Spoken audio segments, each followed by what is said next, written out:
Commissioning is a filly that brings different form lines to the table than her Irish counterparts to hear her and meditate, going the traditional juvenile fillies route in the UK for John and Thady Gosden. A July course maiden winner by an easy 3.5 lengths. Then she had a 55-day break before taking the Group 2 Rockfell Stakes in similar easy style on just her second start. Then she returned to the Rowley Mile to win the Group 1 Fillies Mile at odds on. Wearer of a hood on all three of her starts and more workmanlike in the Fillies Mile than her price of 8 to 13 would have you think. Watching the race back, you wonder if commissioning is going to put the race to bed coming out of the dip in the Fillies Mile. Took what felt like an age to get organised, and the race was very much in doubt coming out of the dip. But she did go clear by a length or so at the line, and the first and second that day in the Fillies Mile were a mile clear of the rest, in fairness.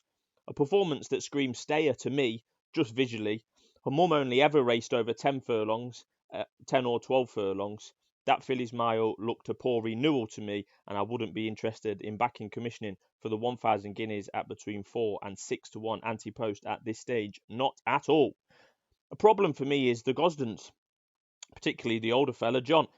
He hasn't had a leading contender in the 1,000 or 2,000 guineas for years and years. Surprisingly low in terms of actual runners in Newmarket Classics, particularly for someone who is a multiple champion trainer.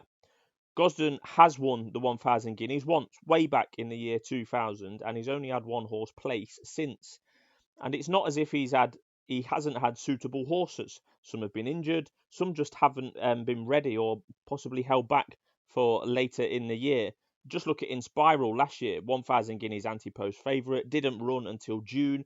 Obviously, she was very good on the track when she was seen, but it just seems to me that I suspect the Gosdens think preparing a Group 1 horse to peak in May is of detriment to the horse's performances later in the year. It's a long season. They could be right.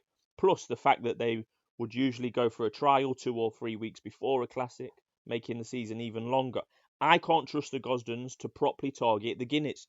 Commissioning could well be a Guineas horse. A juvenile form absolutely suggests she should be, but I'd rather wait until running plans are committed before risking my money.